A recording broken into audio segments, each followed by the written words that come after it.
friends, 2 time zones, and a shared love of stories. I'm Freya. And I'm Jamie. Bridging time zones 1 chapter at a time. Welcome to Once Upon a Time Zone.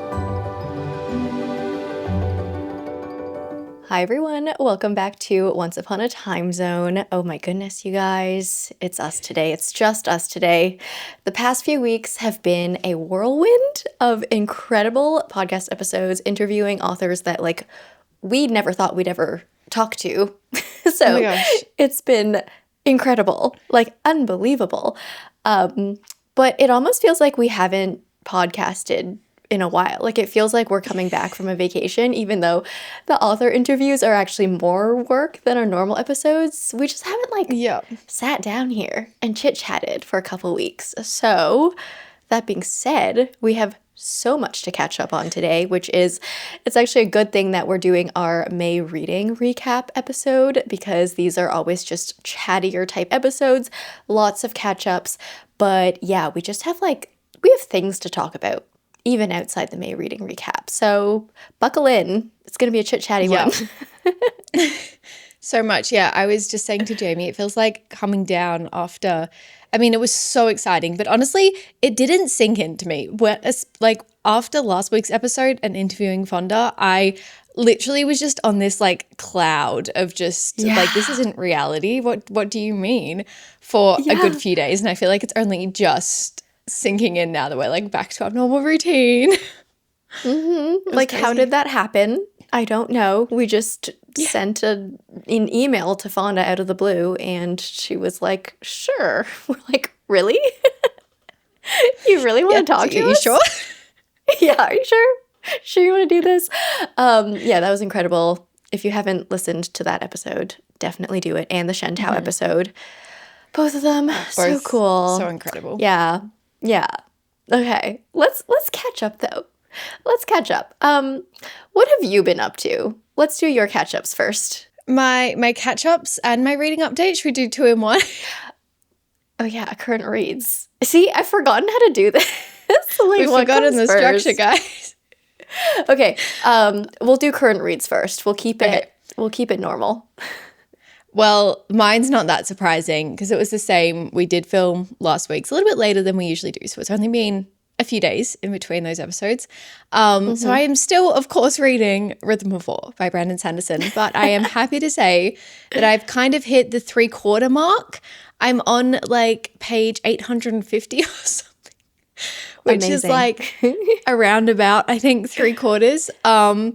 I will say, I feel like it hasn't been as bad as as slow as I expected, because you told me that it was going to be a slower one. And look, the fight scenes that we have had, I've really enjoyed. And honestly, the overlapping, the things that are starting to come together, and you're seeing from, I don't know, maybe characters from this, the first book, and now we're finally they're intersecting with these characters. I'm it kind of feels, you just get that giddy feeling when that happens, to be honest. Working our way through that one.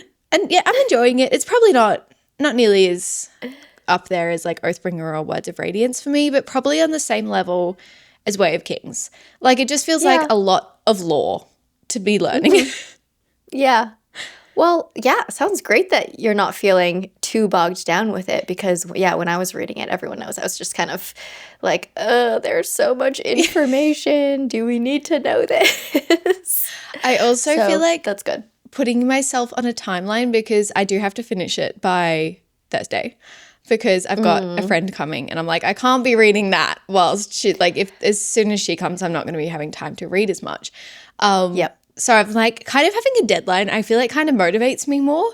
And I'm okay, I've got to read this amount of pages today, otherwise I'm not going to get it read. And so it kind of helps push me a little bit. So I think that's been helping as well, for considering it is a bit slower. Yeah, but that definitely makes sense. Sage just entered the room. I don't know if you heard. Just entered the premises. There she is. She's making herself known. Welcome to the podcast, Sage. Go to sleep. It's always fun when we have a little pet cameo. Yeah. This is what happens when we record at home. We don't have controlled studio environments. That's fun, though. What am I currently reading? I just finished The Arcane Arts by S.D. Coverley, which is a book that hasn't really been on my radar. Sage, I'm trying to give my current read update. All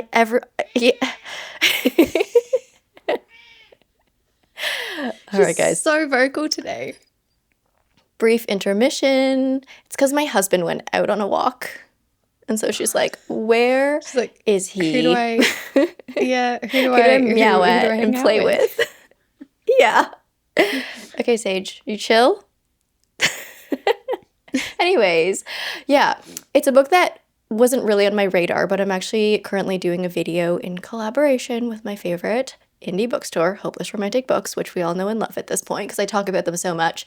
But I had a couple of their booksellers recommend books to me to read, and basically we're doing this competition where whichever bookseller recommends me the best book, that's like the bookseller that will be the best quote-unquote bookseller of the bookstore. And so this was one of the books that was recommended to me. I actually enjoyed it a lot more than I thought I would because it is kind of dark romancy. So the premise of it is, we follow a student and she wants to enroll in this arcane arts graduate program, but she wants to use it to study this really dark magic because her sister died a couple months ago. And everyone was like, oh, it's like not very suspicious, it was whatever. But she's like, no, it looks a lot, like she thinks it's more suspicious than everyone else is saying it is. So she wants to investigate into it and use this dark magic to investigate into it. So she enrolls in this dark magic program, or this magic program where she wants to study dark magic illegally. And she kind of approaches her professor and they start doing these dark magic rituals together to study for work.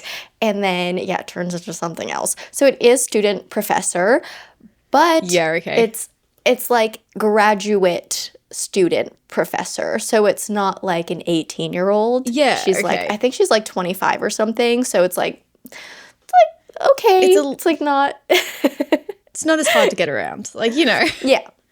Yeah. And so it is dark romancy, though. I will say that because there is a lot of emphasis on so the dark magic they're studying it's like controlling people. It's like controlling their bodies and then controlling their minds. So there is a lot of theme of what it is to give up control of yourself and then what it is to have control of someone. And that's translated directly paralleled with the romance. There is a lot, obviously there's a power dynamic, but then they get into, 50 Shades style stuff. But I will say I don't mind how it's done. It's a lot darker and a lot spicier than I normally like to read, but the way it's written feels literary. It feels more even the spice feels more literary. I actually really like the writing style. And so I'm like, hey, you know what? This isn't so bad. There are no velvet steel lengths or there's no beads dripping on you. Let's not get too explicit here. There's no engorged. It's very real world and literary the way the spice is written. So I'm like, I actually don't mind the spice. It is still a bit much for me. It does happen too much than I would prefer. But I'm like, if all spice was like this, I wouldn't mind it so much. So definitely an interesting read, though. I actually liked it. I was shocked. By the end of the book, I'm like, this is a 4-star. It was good. That's crazy. Because, I feel like dark romance is a genre that you and I both don't usually go near. No. Because, it's just not what we would typically enjoy. So this is, just why you have to step outside your comfort zone now and then. That's crazy. Yeah. And trust your booksellers because they will give you some good recs. And this is a book I hadn't heard of before. But But yeah, I loved it. And yeah, it was more of a psychological approach to it, which I think is why I liked it that too. It helps. wasn't necessarily just like, I was saying, it doesn't really glamorize the dark romance. It just is there, and it's used as, it's part of the plot. It goes along with them studying this dark magic and going through this murder mystery kind of a thing. So yeah, and the dark academia vibes, wonderful. Like, actually great. It was, to me, it kind of reminded me of Olive E. Blake writing, but like in the Atlas Six. And then mixed with Ninth House, not really so much the gory parts of it, but more of the secret society stuff, like the academia secret society stuff and the rituals and stuff. Honestly, mood. That's so cool. Yeah, right? Oh my gosh. It was so surprising. Props to that bookseller. What on earth? That's so crazy. Yeah, Wow. I just messaged her because she was kind of nervous recommending it to me. 'Cause she's like, I don't know. It's kind of like out there for you. But I messaged her and it was like 4 stars. And she was like, replied back in all caps. And I'm like, she's very happy about it. Oh, that's so good. So wonderful. Okay, now I think we can get into life updates. So let's do you first. Give me all your updates. So we'll start with, I feel like I have a lot of like TV updates. We've kind of I talked a bit, I think, on our book club actually. So not on the pod. But first of all, off-campus series. Sure, surprised. Very, very, very surprised because I read the deal and I was like, it's fine. It's just another hockey sports romance, and I didn't like it enough to continue the series. The TV series was cast incredibly well, and so much so that it just made you like love your characters because they were like actual, just like normal. I don't know, they were just normal characters, and it felt like you were just watching someone's life, and it was just so comforting, and the costume design was so good. And yeah, I just really, really liked the cast, to be completely honest, and liked the series a lot more than I was expecting to. I feel like it's my Summer I Turned Pretty. It's like, that's, it's not like my favorite series full time, but it's one that I'm like, oh, I'm excited for the next season to come out, which they're already filming, which is crazy. Also, can I just say, have you seen it on TikTok, like just like the casting and stuff? I've seen a lot of clips, yes. Yeah. And like interviews and Hannah, stuff. The main girl, she's 19. Yeah, she's young. I was like, you were crazy good. But I had no idea. Wow. And she's also, I love that her parents are both like California and Oklahoma or something like that. But she was raised in Britain, so she's got a British accent. Oh my gosh. So it's so funny. Yeah. That's so funny. But like not in the show. Does she? No, in the show she like does an an American accent. Yeah. Yeah. Wow.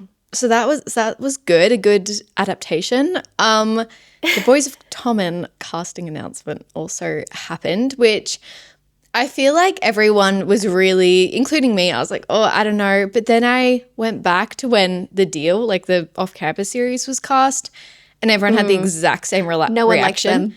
Yeah. And now we love them. So I'm like, okay, clearly they see, Yeah. And all of them are like Irish actors, and for a lot of them it's their first TV series, so that's great. We love that. Yeah. I don't know. I'm so confused about this one because I personally don't see it as a TV series. It's one of those ones that I just wanted to stay as a book series because I think everyone has a very specific connection to it, and I don't know how well that's going to be translated onto screen. But yeah, so I feel like two big film book adaptation situations. I feel like I'm trying to remember. It'll probably come out through the episode. I'll have more updates, but there's kind of 2 ones that I had put in our notes, and then they just kept getting pushed back and back because it's we're like, are we going to talk to Fonda Lee about off campus? Yeah, I was like, maybe probably we should. Maybe she watches it. Oh my goodness, look, she doesn't have the time. That's totally fair. Off campus, something I haven't gotten into. Do I need to? I've been asking kind of like everyone, like, do I need to watch it? Or it's one I would say, like, if you really need a TV show or like you're just craving a college kind of setting TV show to put it on, but it's not one I would be like, this is the best. You will love it. Like, you know. Right. It's just fun vibes. Right. Yeah. And I feel like the chemistry was really good between the characters and everything. Yeah. So it's one that if you're looking for a TV show and you really need a TV show, pop it on. Yeah. But I don't know. Is it worth your like $15 a month? I'm not sure. Yeah, I'm just thinking because my husband is going away on a work trip soon, which means I'll be able to like binge something that he normally wouldn't want to watch. But I'm between that one maybe, like giving that one a try, or the Carly Fortune one comes out soon. Yeah. So it might be that one too, the Every Summer After. I think there's probably a better chance of me watching that one because I've actually read that book. I feel it. Yeah. So I'm excited for that one as well. Especially after looks great. The off-campus was so good, like, and wasn't cringy or anything. I'm like, oh, great. Got another one. Yeah. I feel like it's going to be good. In terms of Boys of Tommen casting announcement, I mean, I don't really have much to say about it, but the way I picture a show is kind of like Skins. Have you ever watched that one? No. I feel like, I mean, I've never read the Boys of Tommen series, but the vibe is kind of giving me the same vibe, kind of like younger teenage characters who are going through things that they shouldn't be going through. It kind of reminds me of that. So I'm like, that's the only thing I have to compare it to in terms of vibe. So I'm just picturing Skins, honestly. But make it gonna like Google Irish. I'm going to Google that afterwards because now I'm curious. Yeah, it feels like it fits the vibe. Anyways, I have some Your updates. Yeah.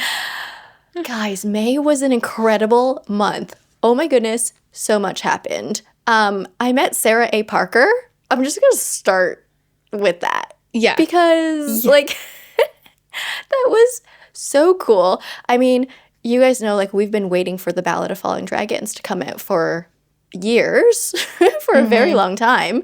And so when it was coming out, I got invited to this meet and greet. It was called an Intimate Mix and Mingle meet and greet or something. And I was like, I don't know what this means, but I'm going to RSVP yes because it's Sarah A. Parker. So I show up. It was actually hosted at Hopeless Romantic Books, not to mention them again. Love them so much. But it was literally just 10 of us. It was 10 of us, and then a couple of girls from the HarperCollins office who were hosting the event, and then it was Sarah A. Parker and her husband. And we were just hanging out for like an entire evening and night. So nice. That's like, I'm so glad they kept the list small though, because I feel like it's so easy for it to get big and overwhelming. So that's so nice. Yeah, I feel like so. I was talking to the HarperCollins team, and they were saying that they wanted to keep it small, but it turned out even smaller because on the day of, there was this huge rainstorm. So a lot of people actually didn't end up making it. Like a lot of people who had to travel into the city just were like, I can't come. It's raining. I feel so bad for them. I know, but I'm like, it was kind of better for us because then we had more one-on-one time with Sarah A. Parker and her husband. And oh my goodness, I have to say, they're both so kind, both of them. And I mean, Sarah, first of all, she's short. She's one of us. She's like similar height as we are. So number one, love that. Second, she's just so bubbly and outgoing, and she felt like she truly really wanted to get to know us and hang out with us as well. Like she didn't feel very intimidating at all. It didn't feel like an author signing and that's it. Like we did all of that stuff, but then she was just there and she was asking about our lives and like I was like, you're so cool. And I will say, I feel like a lot of people definitely wanted to talk to her more, which obviously we read her books, but I was actually able to talk to her husband, Josh, for a while too. And he's also so kind and so nice and so supportive of her. First of all, he cried multiple times reading the Ballad of Falling Dragons, which is so sweet. And yeah, he's just so supportive. He's there on tour with her. He's like stamping all the books. He's organizing things. So supportive. We love him. And Yeah, I was able to talk to him about just random stuff because he's also a big fantasy reader. So we were talking about Red Rising, we were talking about Brandon That's so Sanderson, we were talking cool. about, yeah, he had just read The Sword of Kaigen, so we were talking about that. And then I was also getting gaming tips from him because I'm in the middle of playing Baldur's Gate 3 and I have no idea what I'm doing. And he's apparently played it multiple times.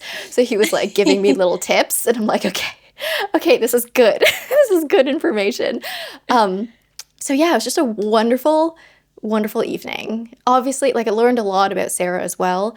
I learned that she writes dialogue first when she's writing her books. So she just goes through, does all the dialogue, and then like goes back in and fills it out, which is So an almost like a interesting way of script. writing. Yeah. Just to like That's get all crazy the, because yeah, I feel like her books are so like lyric, like the actual descriptions are so strong. yeah, yeah. That's You'd think she crazy. starts with that, but she doesn't. Yeah. She starts with the dialogue and then she kind of fills it in after Oh that. my gosh. Which is it's so interesting. Like every author we've talked to, I feel like, has a different way of writing their books Yeah. and a different order of doing things. So there's really no right way. It's just finding whatever works for that author's brain. And it's so cool learning about these things. I feel like I've just had this whole insight into like actual writing a book, writing a fantasy book in the past month. Because for me, Yeah. in my mind, it was always, oh, you plan it out and then you write it. Like you write start to finish, done. Yeah. Then you go back, you edit it, whatever. But there's like this whole art to just approaching Yeah. it, which you just Yeah. see, again, why I could never write a book because my mind would not work like that. Yeah, and you know what the thing is? I said that to Sarah A. Parker. I was like, "Yeah, this is why I can't write a book. I can't think up this stuff." And she's like, "You can write a book." And I'm like, "You know what? If Sarah A. Parker told me to write a book, maybe I need to now." Just because she said so. Crazy hobby. Yeah. She's like, "You can." I'm like, "You're right. You're totally right." I'm actually kidding, guys. I'm not gonna go out and write a book. I don't have the time or energy Yeah. or talent for that. I think you have the talent, but maybe not the time. You're a busy gal. You haven't seen my writing. I have to say, the fact that her husband looks exactly like how I pictured How Khan. Khan is my Yeah. favorite thing in the world. Yeah. The funny thing is, they were talking about this. Sarah, like, she didn't even really base Khan on him to start with, like, especially physically. But she was like, as it's gone on, people started noticing that he was very much a Khan Vagor, and he just kind of embraced it. And so now he's just like really leaning into it. And it's like, yeah, He's like the walking advertisement. yes. Yeah, I think it was because on her tour, there was that Khan, what is it called? The cutout, the cardboard cutout yeah. of Khan that came around everywhere. And she was like, yeah, I looked at the cardboard cutout and then I looked at Josh and then I was like, wait, this is really similar. I know, they literally look the same, especially like the fact that they've both got long hair and they've both got a beard. Yeah. Like, Yeah. so funny. I love that though. No, they're both great. I love them so much. They're just perfect. What a night. What a What May a highlight. night. Yeah. Another update. This is another actually movie update of mine. I feel like we need to talk about this, but I watched Obsession. Okay, I need to know, is it worth watching? Because it has been all over my page and I am so, like, I was literally about to book tickets before I was talking to you, like, before we filmed. Really? Okay. You might be terrified. You might be very terrified. I was so disturbed, and my final verdict walking out of the theater was that was an incredible movie, but I didn't like it. And like I appreciate it for being literally so well done, but I had such a bad time watching it because I don't like scary movies. Okay. So I love I scary was just- movies. you So, do? Yeah, But you it's don't like horror books? I don't like gore, but I like psychological Okay. thrillers are like my favorite kind of movies. Okay. So, was it I gory mean, though? like there's gore. I wouldn't say it's it's not like so much body horror, but there's definitely gore. Like there's definitely some gross parts. But yeah, there's a lot of this. If you like psychological horror, this is the one for you.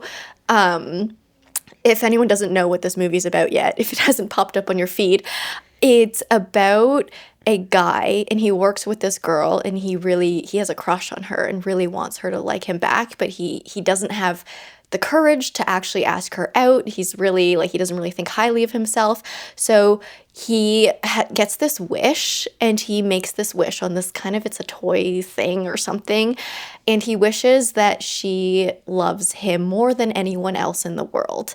And the wish works, but be careful what you wish for. This movie is literally that trope because she becomes absolutely obsessed with him to the point where it gets really scary, guys. But yeah, the acting so good. Like what's her name? Indy Neverett, I think her name is. I'm not sure how to pronounce it, but she was amazing, and I've never seen her in anything else before. But her range, oh my goodness, like she could do anything. The lighting was also really cool. The way they kind of framed and lit every scene. They would put these like she was in shadow a lot of the time, but you could see like these eye glints, and I'm like, oh my God, the lighting is so creepy, but so good. Apparently the score was really good. This is what my husband said walking out of the movie. Okay. I was too scared. I didn't pay attention to the score. I was like, what did it sound like? Like, I literally can't remember clearly, like, anything. Did that like add, I guess, to like the scary element? Probably. Yeah, it was so well done. I didn't even notice it. But yeah, he was like, yeah, the score, the soundtrack, everything was so good. I'm like, sure. I'll take it.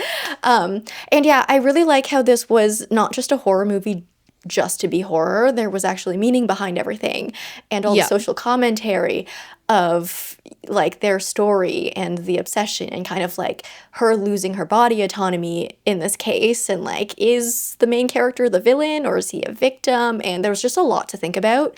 So honestly, yeah, really, really, really well done. But like, I didn't have fun. But I appreciate it. And I'm kind of obsessed with it. I'm kind of like, this was so good, but I'm also like, I wouldn't do it again. Yeah, you'd never watch it again. Okay. Yeah. Now I'm like, See, this is what I mean. Now I'm like, I've got to finish Rhythm of War before tomorrow night because now I got to go watch this. Yeah, you got a movie to watch. You'll have to let me know what you think of it, because I mean, the thing is, I don't know if anyone else in the theater was scared because everyone else was like laughing at certain parts. Like, and I will say there were moments that were kind of like absurd and bizarre to the point where it is kind of funny, but I'm like, I'm too just like jumpy to laugh right now. Yeah. But they're like, everyone's just like laughing. I'm like, what do you mean? I'm terrified. But I'm also like a huge scaredy cat in terms of movies. Okay. So maybe, yeah, everyone else had a much better experience than I did. That's so funny though. Oh my gosh. Yeah. I'm so curious now. Good update though. Wait, so is like Greg a big horror fan, or did you literally just both go out of curiosity? Well, he wanted to go. He likes horror. He likes watching. Okay. And I think a lot of his coworkers were talking about it, so he kind of just wanted to know what everyone was talking about too. Okay, that makes sense. Yeah, so I was like, wait, so why'd you go? Yeah, so I had heard of it. Like, I had been seeing it all over my feed, and I was like, yep, never gonna watch that. And then the next day he comes up to me. He's like, you want to go watch Obsession tonight? I'm like, no, but fine. Like, you're buying me popcorn, and you're cuddling me all night long. And I'll come if you agree to all those terms. Yeah. It was so good though.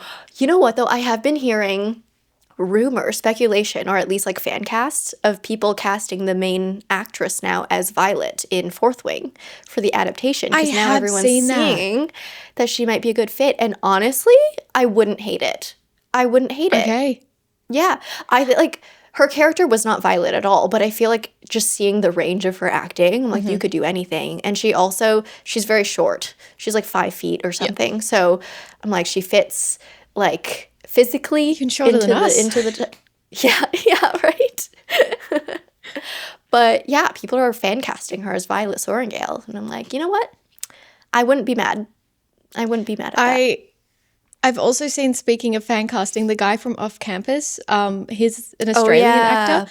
They've been I've seen some people like really casting him as Xaden, and then some people being like, "This is not our Xaden." So, yeah. Anyway, that's another. But you know, we could put that. I think he looks like Xaden.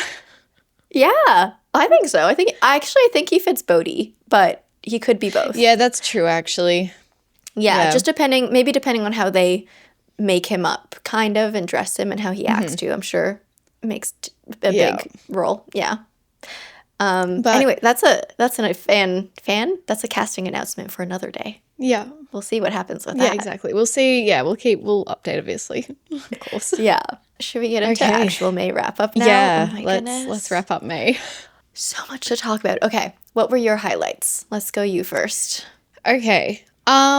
I only read 9 books this month. I said in my wrap up as I was doing it, I was like, look, I probably read more, but because I read Rhythm of War at the end of the month, that took up like a whole week of reading that, you know, could have been dedicated. I was like, it's fine. But all 8 out of 9 of those books were fantasy books. So I had a very heavy, because I was also thinking, I feel like I just had so many books that kept coming along that I needed to read. Like, obviously I had to read Isako, like The Last Contract of Isako, and I had to like pick that up. And then Ballad of Falling Dragons came. And so I was like, okay, well that's like, I didn't think I was going to be reading this till the end of the month, but then it came early. So I was like, obviously I'm going to be picking that up. And yeah, I just had, and then obviously our book club pick. So I just had a lot of books that kind of tipped priority, and I was like, okay, I've got to read them. And they all happened to be fantasy. But in terms of highlights, Dragon Republic, Arcane, crazy. I kind of realized that I had like mentally blocked it out until I revisited it in my wrap up. I was like, wow, I forgot you read it. No, as in like, I remembered the plot, but I forgot the traumatic bits. Like my brain had actually blocked those out.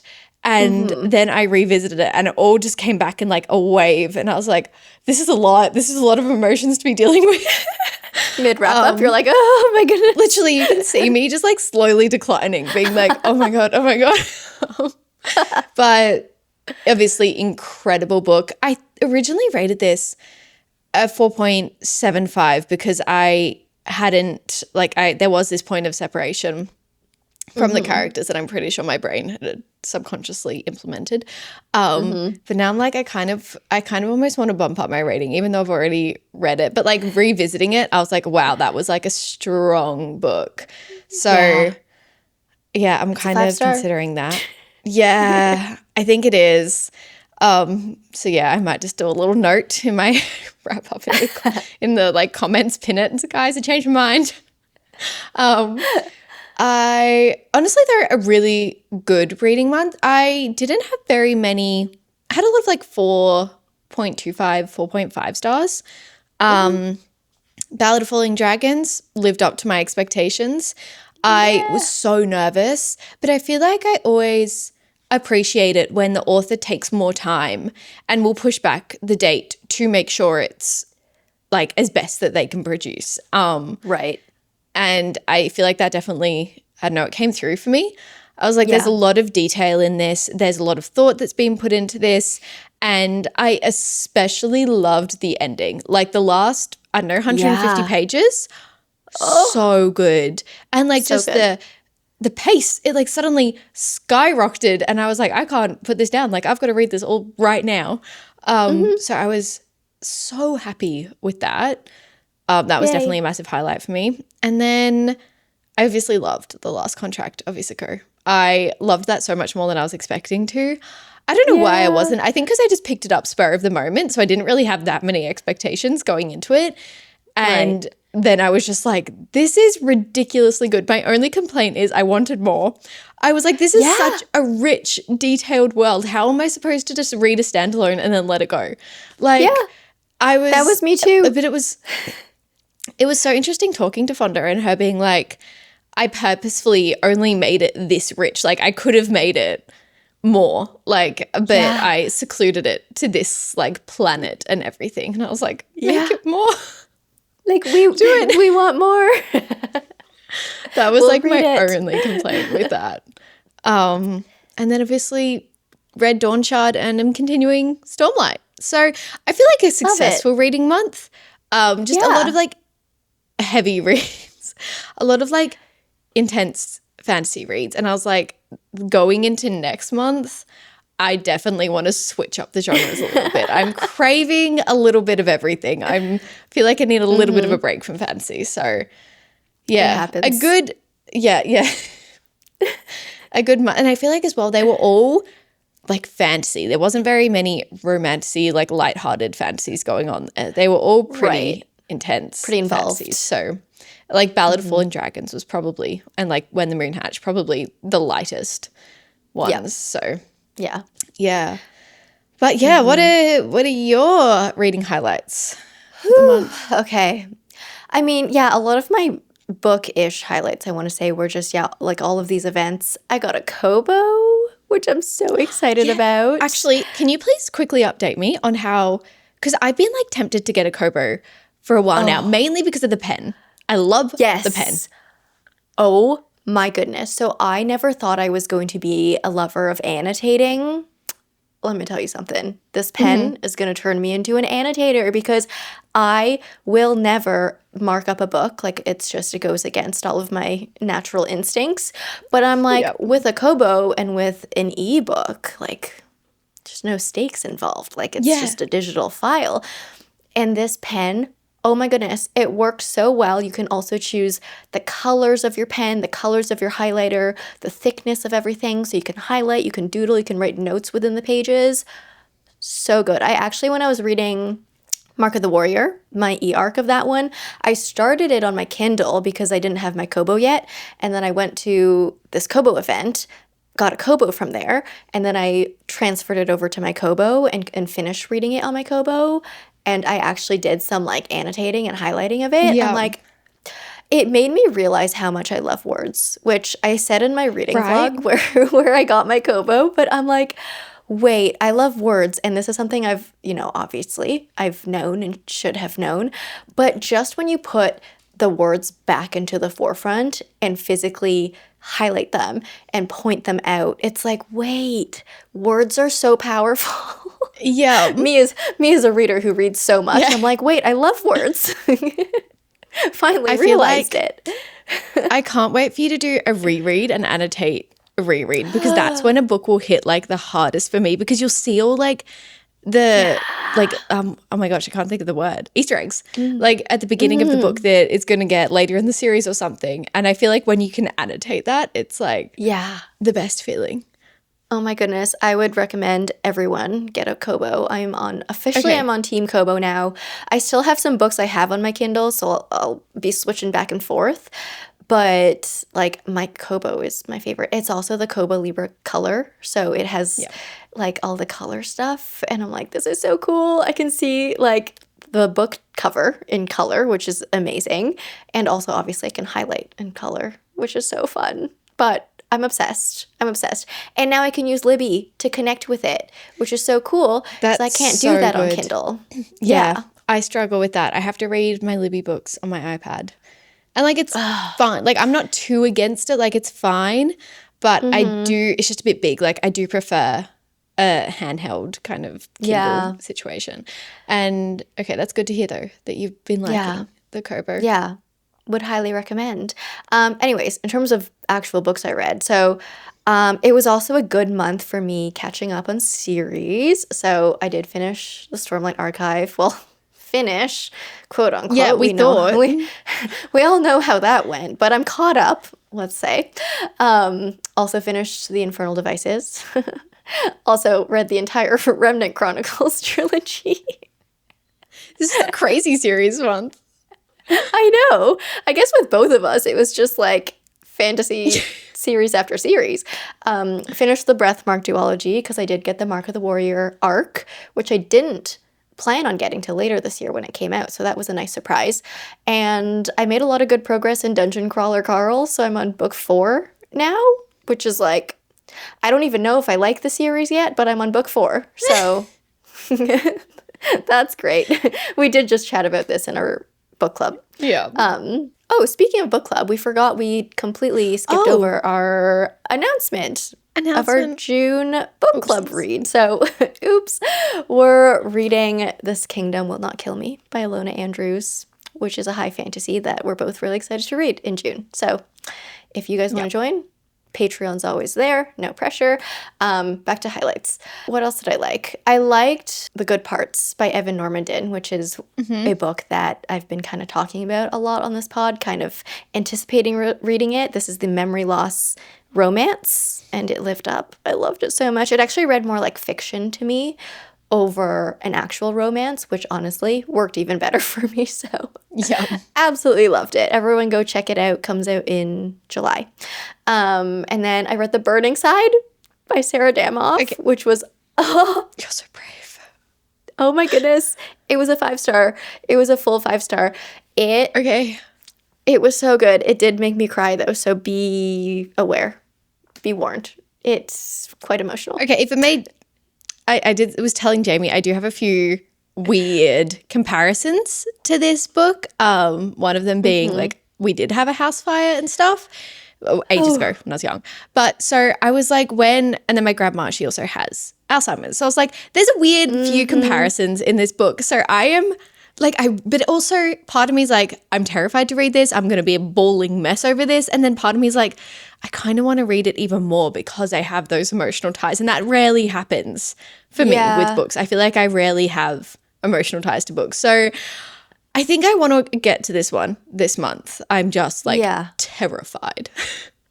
Yeah, definitely be in the right headspace for it. But maybe it could be kind of like a therapeutic experience. Yeah, that's what I mean. Like a yeah.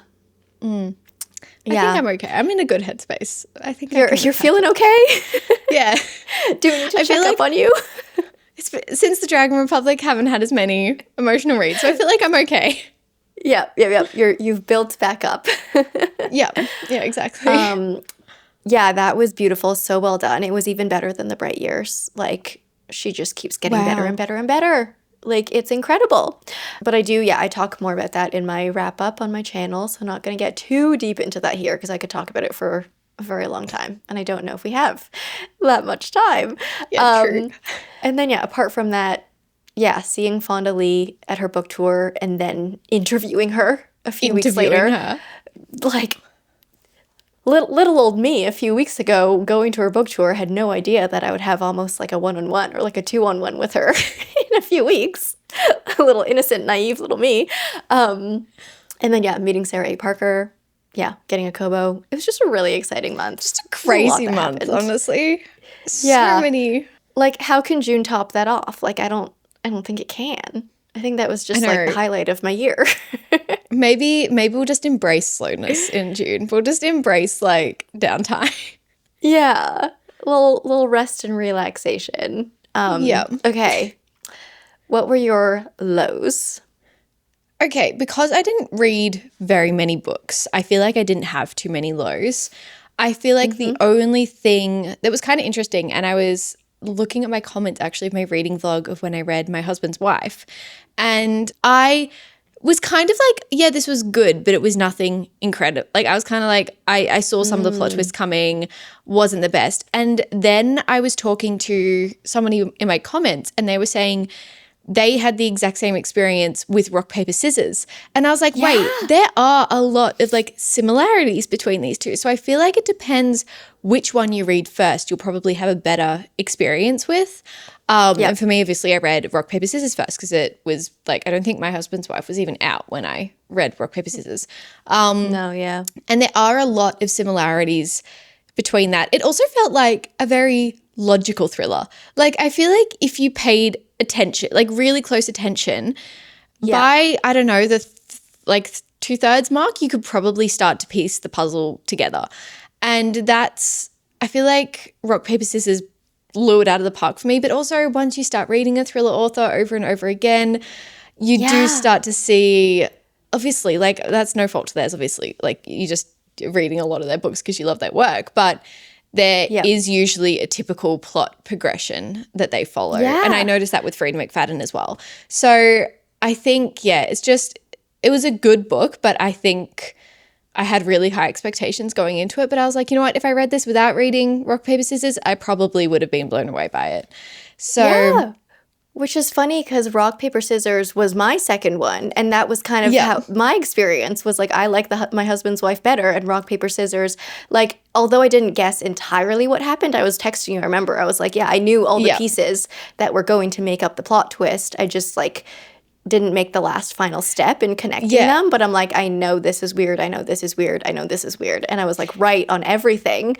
But yeah, it's because that was my second book that I read from her. And I'm like, if I hadn't read My Husband's Wife, would I have been able to put these things together? And then, yeah, probably the same with the other way around. Like, if you read Rock, Paper, Scissors first, it's like you can see all the pieces that Alice Feeney is laying out there for you, but maybe only because you know how her mind operates.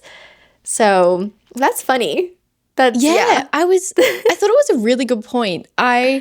But yeah, I think it's just, when you start to read an author over, which is just, it's very different with thrillers compared to fantasies, obviously, because I feel like with thrillers, there's only so much you can do. I will say it was a bigger cast than I was expecting in a thriller. Usually thrillers that I read are like 3, kind of main focuses. But this was a really big cast. Like we had a lot of different point of views, a lot going on. So I liked that aspect of it. But yeah, it just kind of felt like, oh, okay for me. But it was a good break. It broke up my fantasies. And then I feel like I talked so much about this literally a few days ago because of our book club, but Dungeon Crawler Carl isn't for me. I don't think I'll be continuing this series. And that's okay. It's just, but as I said, it's just like not my kind of book, but I don't think it's a bad book by any means. It's just not my kind of, it's a very specific type of, I don't know, it'll capture a specific type of audience, I guess. So yeah, honestly, not a lot of lows this month, which is great. I feel like kind of similar for my lows. I wouldn't say I had specifically any like super low lows where I was like, I actually actively dislike this book. It was more just, maybe certain things not living up to their expectations. So one of them was the Remnant Chronicles trilogy, which I did read the entire trilogy in a month. But I didn't really like love it. It was just kind of circumstance. I mean, we all know my TBR wheel forced me to read the first 2 in a row. And then my mindset was just, well, if I've read the first 2 already, why not finish it? Yeah. So good thing my wheel did that because it actually encouraged me to finish up the entire series. And yeah, by the end, I was kind of like, was it a fun time? Yeah, for sure. It was a fun time. But like, it's not going to stay in my memory and my heart for a long time. It was kind of just a fun YA fantasy series. I honestly feel like I've forgotten a lot of the stuff that happened already. Yep. Since reading it. But it was fun to pass the time. You know, like if you just want something easy to read, kind of lighter hearted, easy to follow, I feel like it would be a good one. But if you're looking for a YA series that you're going to really love, I just feel like there's better out there. But yeah, that was my Remnant Chronicles situation. It was just, there's a lot of silliness in it. But it feels very like classic 2010s love triangle fantasy to me. Like, and you can like, obviously once you embrace that, it's fine. If you're in the mood for it. Yeah. But it is a very, okay, question. Dance of Thieves or Remnant? Dance of Thieves for me. I'm same. Yeah. It was less silly. I feel like, I will say though, like I understand why people say you have to read the Remnant Chronicles first because there is a lot that directly leads into it. Not necessarily, like you don't have to read it first. I mean, neither of us read it first, but there is a lot of world building that's done in the Remnant Chronicles that you don't get in Dance of Thieves. And there is some direct ties to Dance of Thieves. So I'm like, probably would have been good to read it before, but hey, we can't be perfect all the time. Sometimes we make mistakes. Literally, I didn't even know it existed before I read it, so that was my bad. Same, yeah. In terms of other lows, I would say on like the dungeon crawler books were probably some of my lowest rated this past month too, but I'm still going, guys. I'm gonna make it to book 5 because everyone keeps saying book 5, the famous book 5. That's the best one in the series. I'm gonna make it there. I'm like 70% through the 4th book right now. I'm doing audio. So I'm like getting to the end of the 4th book, gonna finish the 4th book, and I don't, honestly not loving the 4th book. But hey, I'm gonna love the 5th book. Yep. This is my mindset going in. The 5th book is gonna change my life. Okay, so that's me. You heard it here first. We already, next week we're gonna catch up, and I'm gonna be like, guys, no, I'm not. There's no way I'm gonna listen to the entire 5th book in 1 week. It takes me like a month to finish an audiobook. So yeah, that was kind of a low-ish, I guess. And then I would say, honestly, Yesteryear. Even though I rated a 4-star, even though I think it's a great book, it's a like I respect it. I rated it really highly. I still think about it sometimes.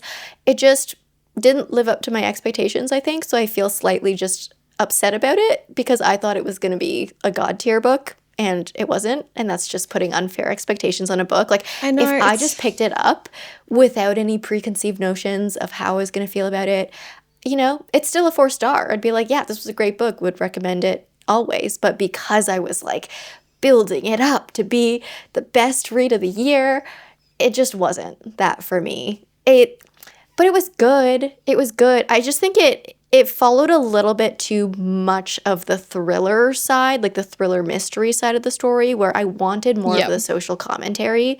I was like, I want deep dives into the trad wife thing.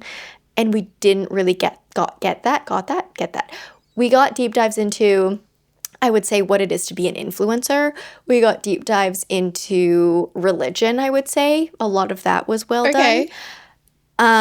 But in terms of like the trad wife and seeing her come to terms with what it is to be a trad wife, which I think is in the synopsis, we didn't actually really get a lot of that because a lot of the past timeline was focused on like this mystery thing of like, what's going on? How did I get here?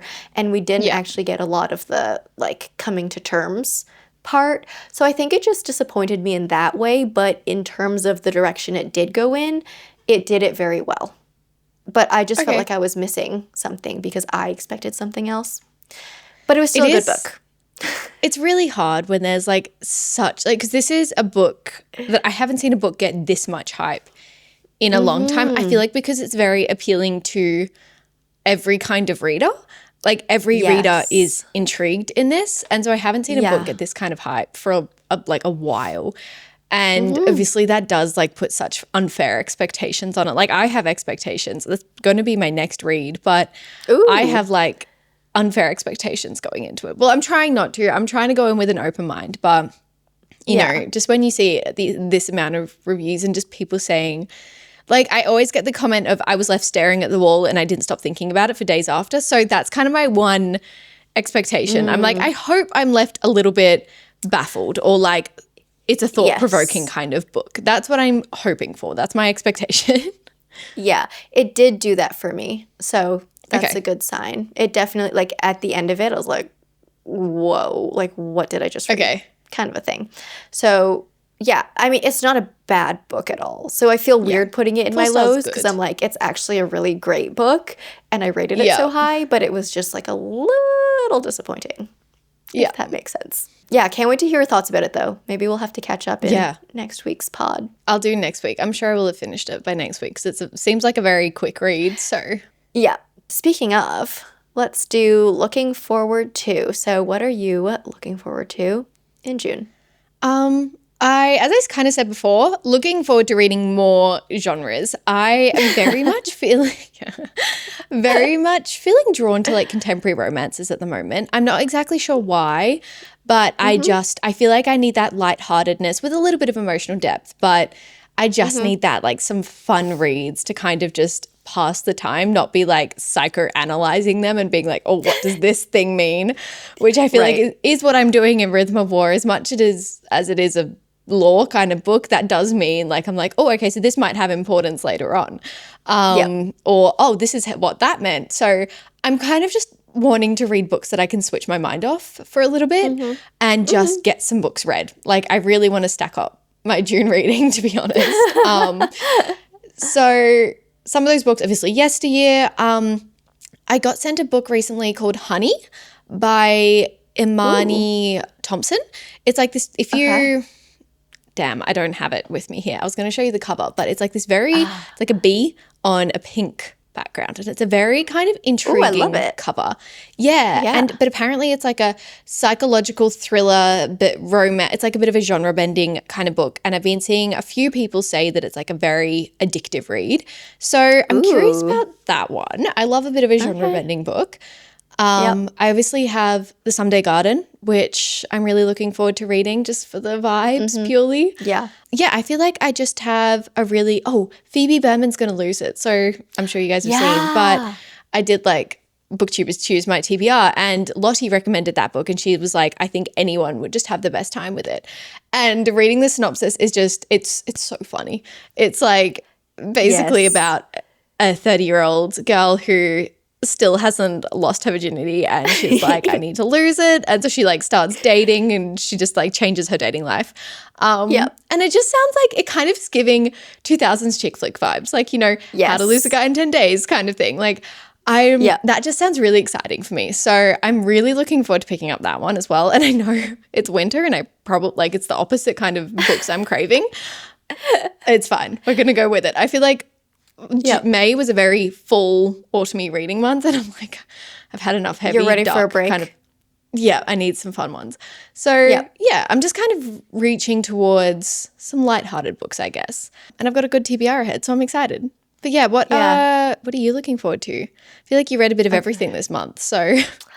I did. You know what? When I was picking my TBR for this month, I was like, I want lit fic, because I think it was June of last year too, where I was like, I'm going to read all lit fics.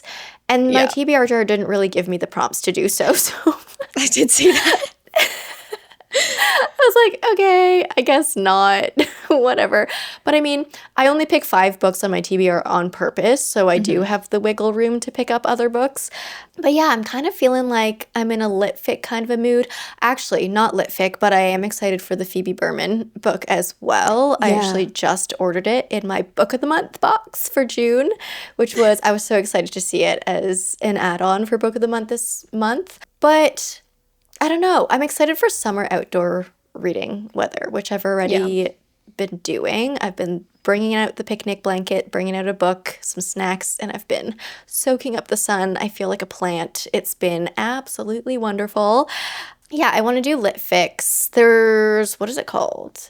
It's called Good Joy, Bad Joy by Mickey Brammer that I really want to read. It's about 2 friends who are now in their 80s, I think. So like, we love an old friendship, but one of them has always been wilder, like on the wild side, and the other one has been more reserved. The one who was always wilder is dying. She's sick. She doesn't have very long to live. And so the one that's like more reserved is like, you know what? Like, wow, life is short. Like, I need to go live my life kind of. And she wants to kind of channel her friend in her last few weeks of her life. And so she starts going on these big adventures, but she's like 80. I love reading about old people. Yeah. Probably going to make me cry. It's going to be great. But yeah, get ready.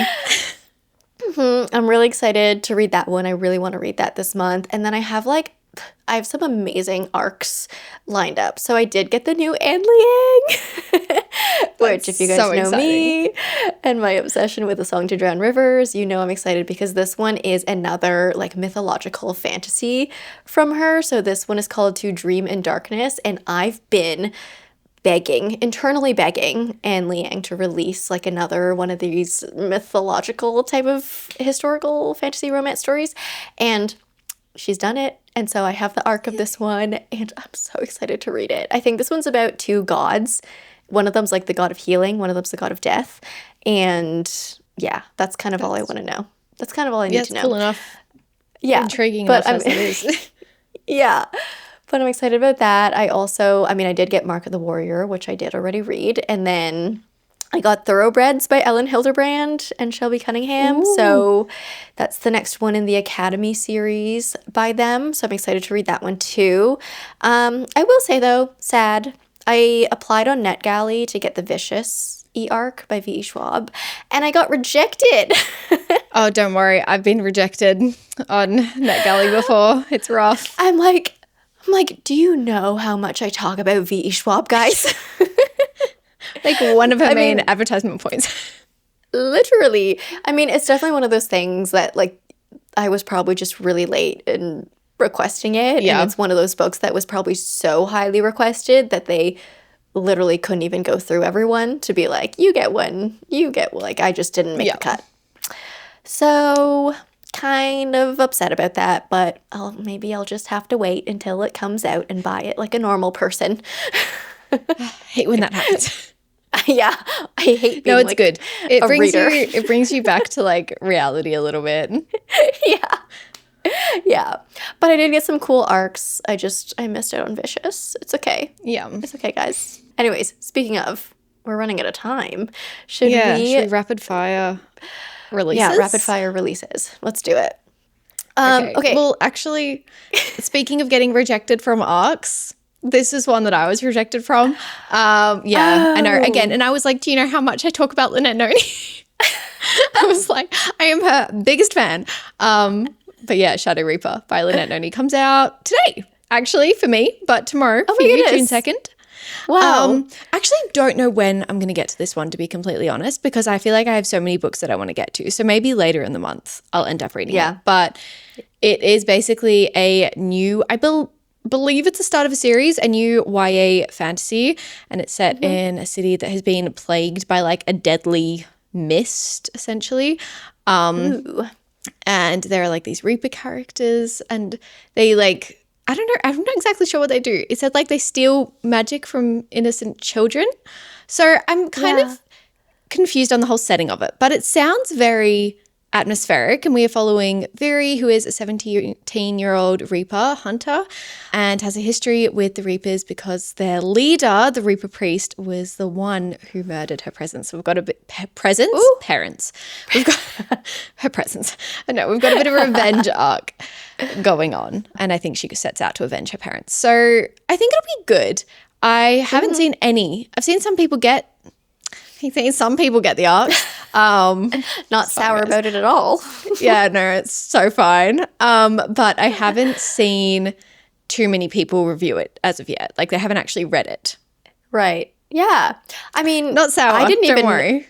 Not sour. I didn't even know we were getting a new Lynette Noni. So, like, that's I feel like a lot of fun. It's been pretty, like, simple announcements. Like, it was announced, I think, in, like, December or something last year. Like, not too long ago. As, you know, usually it's like a year in advance or whatever. But yeah, it wasn't too long ago. And it was a pretty simple, like, just, I'm writing a new book. This is what it's called. And then we had a cover reveal, and then that's been pretty much it. So amazing. Yeah. Curious to see though. Do we know if it's a series? Or I think I'm assuming it's a series. Yeah. Yeah, I think it's the start of a series. I don't know of just a duology, but yeah. I'll look into it. Well, that's exciting. I'm not excited about this next one, but I know you have so much beef with this. It's hilarious. Light Wielder, you guys. I'm excited, guys. I'm going to read it. It's coming out June 9th. I put in our notes and brackets for those who celebrate. Guys, she's got so much beef with this book. I'm excited. I'm going to read on. I'll be like, I'll either be like, you missed out so bad, like, oh my gosh, or I'll be like, you were right. It's fine. You probably did the right thing. I can't wait, honestly. I can't wait to see your like, I want to know what you think because, I was on the fence for a while if I wanted to continue or not, but I have officially, my stance is not continue. So I'm just going to sit back. Can't move on from that, so. Eat my popcorn. Yeah. Not try to not think about that plot twist ever again, but then, watch everyone else read Light Wielder and see how everyone likes it. So, for those who celebrate. I'll let you take this next one as well, because I don't know this one. Oh, I'm excited about this one. So this is an arc I got, and it's called Pool House by Mary H.K. Choi, but it comes out June 9th. So it pretty much, I think it is out by the time this episode comes out. But this is a lit fic, so it's kind of exactly what I'm craving right now. Maybe I should read this one right in June. So this one is like a dysfunctional family kind of a story. We follow a daughter and a mother. The mother is actually like a washed out, kind of out of work actress who is currently grieving the death of her former TV husband, who was also her real life lover. Woo! Oh, it's messy. Yeah, it's already messy. So she and her daughter, I think, are living in this house, but then the dead TV husband's son, like the lover, his son, comes to stay with them to attend the funeral and everything, and they stay in the pool house together for some reason. They're living in the pool house, and this adds a whole other level of like weirdness, tension, and awkwardness because the daughter, like the real life daughter, has always had a crush on this mom's TV's husband's TV son. Wait. The mom. Let me get this right. The mom's TV husband's real life. No. TV son? Is it the TV son or is it the real life son? The mom's TV husband's son. And the daughter's had a crush on him. Yeah. But then now he's kind of moved in because they're like staying together for the funeral. And then so they're like pretending that they're all normal and everything's fine. It's like everything's fine. Like that thing. Okay. And they're like kind of pretending that they're a picture perfect kind of a family, but obviously they're not. There's a lot of weird stuff going on. So I'm so excited to read this.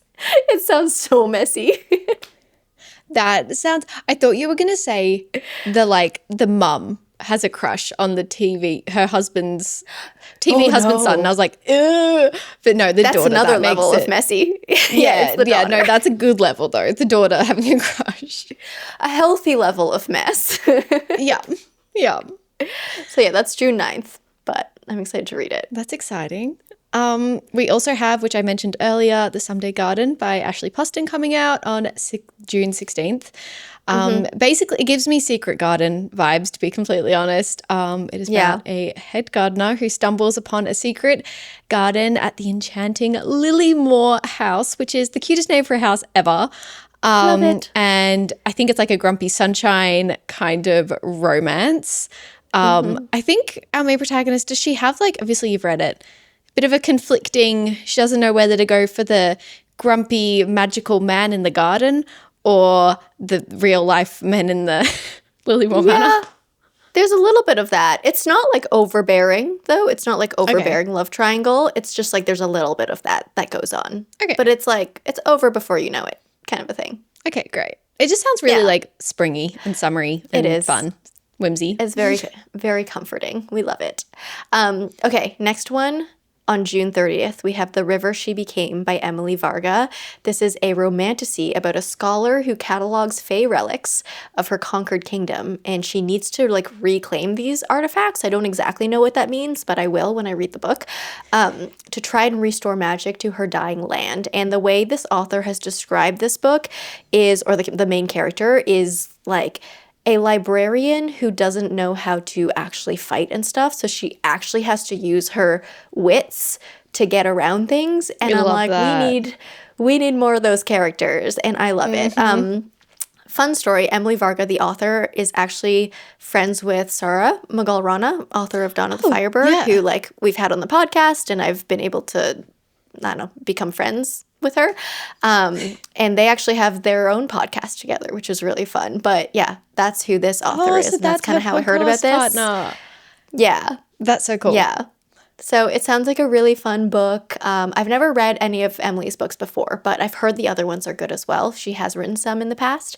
But yeah, this one sounds good. And like a good main protagonist for a romantasy. Something a little bit more unique. Yeah. A bit refreshing. And then our final release on June 30th is very exciting. We have A Darker Shore, which is the Six of Crows novella. This is so exciting for us. Like, I will be reading this on release date. Actually, I'm so excited. I will try to, but I am traveling then. Just realized that. I will be begging the publisher for an arc of this so I can read it before release. That's my new plan. Okay, got to get on that. Yeah. But yeah, this is just so exciting to be back in the Grishaverse. Like, we both have such a special place for the Grishaverse in our heart. So yeah, very exciting. Even for a little novella, we're very excited. Yeah. It's going to be a great time. Maybe I'll Kobo read this one so I can highlight. Ooh, yeah. I feel like this would be a good one to do that.